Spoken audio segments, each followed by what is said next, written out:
वादी कश्मीर में आज जुमे के पेश नजर सख्त तरीन हिफाजती इंतजाम किए गए हैं। सड़कों पर खारदार तारें बिछा दी गई हैं। हसास मकामात पर हाई अलर्ट है। आपको बता दें कि गुज़िश्ता रोज वादी कश्मीर के लोगों को राहत मिली थी। लैंडलाइन खिदमात मुकम्मल तौर पर बहाल कर दी गई है। 5 अगस्त को दफा 370 की मनसूखी के बाद से मौसलाती निजाम ठप था।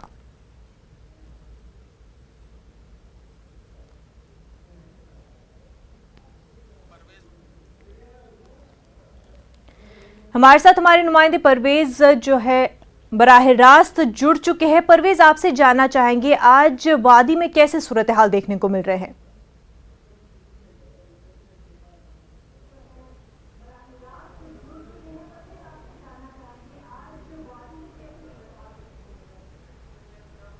जी मुनज़्ज़ा, अगर आज दिन के हवाले से हम बात करें तो आज हालात काफ़ी कशीदा है। यहाँ पे जो जुम्मा के पेश नज़र कई इलाकों में जो पाबंदियाँ फिर से एक बार आयद कर दी गई है। अगर हम श्रीनगर के हवाले से बात करें तो डाउनटाउन का जो एरिया जो बहुत ही हसास एरिया माना जाता है, वहाँ पे बंदिशें फिर से आयद कर दी गई है। यहाँ मायसूमा में अगर हम बात करें, मायसूमा में फिर से बंदिशें आयद कर दी गई हैं। सड़कों को सील कर दिया गया है, खारदार तार लगा के, और लोगों की जो नकलो हमला है उसको पूरी तरह से रोक दिया गया है। और अगर हम बात करें जुम्मे के हवाले से तो आज सरकार की यही कोशिश रहती है कि जो नमाज के बाद जो अक्सर यहाँ पे एहतजाज देखे जाते हैं तो उनको काबू में रखना और लॉ एंड ऑर्डर को सिचुएशन को कंट्रोल में रखना। दूसरी ओर अगर हम डाउनटाउन के हवाले से बात करें तो डाउनटाउन में पिछले कुछ रोज़ से जो बंदिशों में काफ़ी नरमी देखी गई थी, ताहम आज सुबह जब हम वहाँ पे गए तो वहाँ पे एक बार फिर से बंदिशें नाफिज कर दी गई थी। हत्ता कि जो हमारा कैमरा टीम था वहाँ पे उनको वहाँ पे शूट भी करने की इजाज़त नहीं मिली।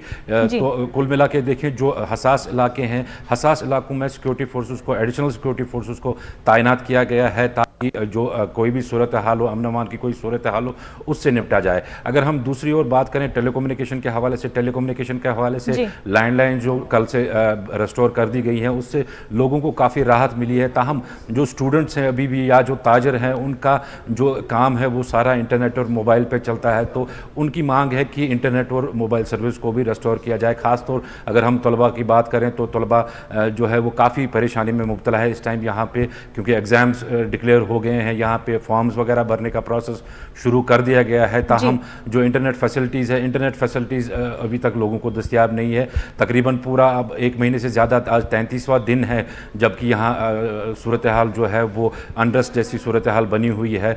और अगर हम दूसरी ओर से बात करें, जो एक और तशवीश की बात है वो ये है कि जो पॉलिटिकल प्रिजनर्स है उनकी रिहाई का भी अभी कोई सिलसिला शुरू नहीं हुआ है। जो मेन स्ट्रीम लीडर्स हैं वो आज भी मुसलसल या तो नज़रबंद हैं या फिर कैद में है। जी मुनज़्ज़ा। बिल्कुल परवेज़, जिस तरह से देखा जा रहा है कि रिस्ट्रिक्शंस में ईज़ किया गया था, कम्युनिकेशंस भी कुछ हद तक लैंडलाइन जो है बहाल कर दी गई थी, लेकिन आज फिर से जो है काफ़ी सख्तियां देखने को मिल रही हैं। जुमे के पेश नज़र ये सख्तियां की गई है। लेकिन स्टूडेंट्स की आपने बात की परवेज़, एग्ज़ाम्स का सीज़न जो है वो आ रहा है। सितंबर अक्टूबर के महीनों में ही जो है अक्सर एग्ज़ाम्स होते थे। ऐसे में फॉर्म तो निकले हैं, लेकिन जो सेकेंडरी जो है हायर सेकेंडरी के स्टूडेंट्स हैं उनके इम्तहानात होने, ग्रेजुएशन के स्टूडेंट्स हैं उनके भी इम्तहानात होने, कितना डिले हो रहा है उनके एग्जाम में और इस वजह से उनकी डिग्रियों में?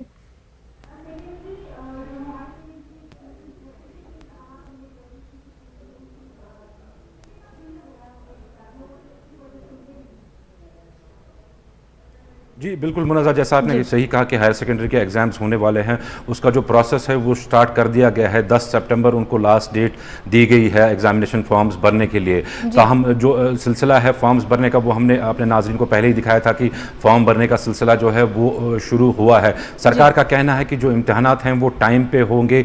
अभी जो सिलेबस के हवाले से है, सिलेबस के हवाले से सरकार ने अभी वाज़िया नहीं किया कि क्या सिलेबस में कोई किसी किस्म की कटौती होगी या जो फुल सिलेबस है उसी पे इम्तहान दिए हैं।